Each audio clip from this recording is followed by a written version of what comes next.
Well, here we are again. It's a new week, and we got another game from Harmonix. Though this one has a distinct lack of everybody's favorite plastic molds, and brings us back to a much simpler time in the music rhythm genre, where the only buttons you had to press were on the controller, and the only thing you had to fret was a lack of tracks. Enter Amplitude. This is Harmonix's reboot, their PS2 era cult classic rhythm game. For what it's worth, this new title definitely has a lot of flash, but it only has 31 tracks, which raises the question, should you pay a visit, or is this title more tourist trap than Rhythm Heaven?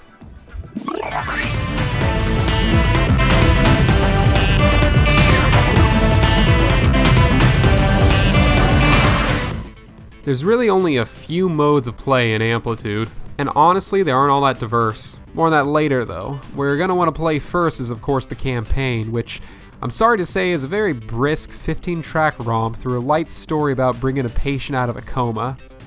Or something. It's communicated verbally in some of the lyrics and the menus, but truthfully you'll blow through it in about an hour or so with little or no recollection of what's really happening on any given track.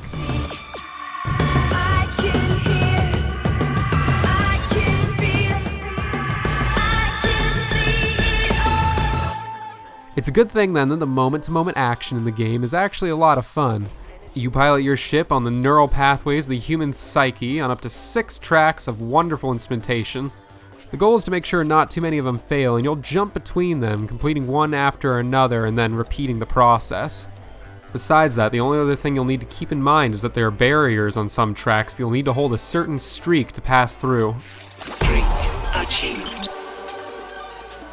These are easily accomplished, and truth be told, I only failed like once or twice during my entire time playing the game. Honestly, when you hit a good run, Amplitude is as satisfying as any riff you ever played in Guitar Hero. And in a way, because your fingers are always on the triggers, it almost feels more tactile. Unfortunately, that's not quite enough to carry this game in my opinion. There's a number of power-ups, like Cleanse, which clears the current track, or Flow, which lets you take the proverbial skies for score multipliers. But for the most part, they do little to enhance the gameplay in Amplitude. There is also multiplayer, where you and up to 4 friends can play free-for-all or as teams, and while it's a lot of fun, it's curiously local only, which kinda limits its appeal, and can again make it difficult to see your track when the screen's divided between 4 players. In short, while I enjoyed Amplitude's gameplay and unlocking all its tracks, the game has little longevity, and without something like a music store, it's really not gonna last you.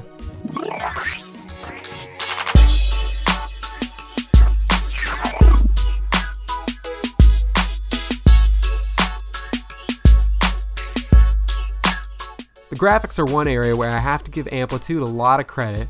Just look at these environments. They're absolutely stunning, and they do a really great job of transporting you to a different place while you're valiantly tapping along to the rhythm of the track. Multiply. They're also flawed though. All too often I would completely lose my place on a track because there's just too much happening on screen, or I couldn't clearly see the note 5 tracks away from me that I had to activate. Beyond that though, the soundtrack in Amplitude is severely lacking. There aren't really any heavy hitters to speak of, like none, zilch, zero. I don't hate the Harmonix tracks by any means, but when C418 is the biggest artist on your set list, there definitely needs to be some work done. No disrespect to Danny Rosenfeld though, you're great. I just wish there was more of you and less, well you know. Don't think it through, my love. Anyway, aside from a lacking track list, the audio and effects work itself is superb. I just really hope Harmonix takes a page out of Rock Band's book and opens up a music store so we can get some more tracks in there. Overall, presentation's quite nice, just wish there were a few more tracks.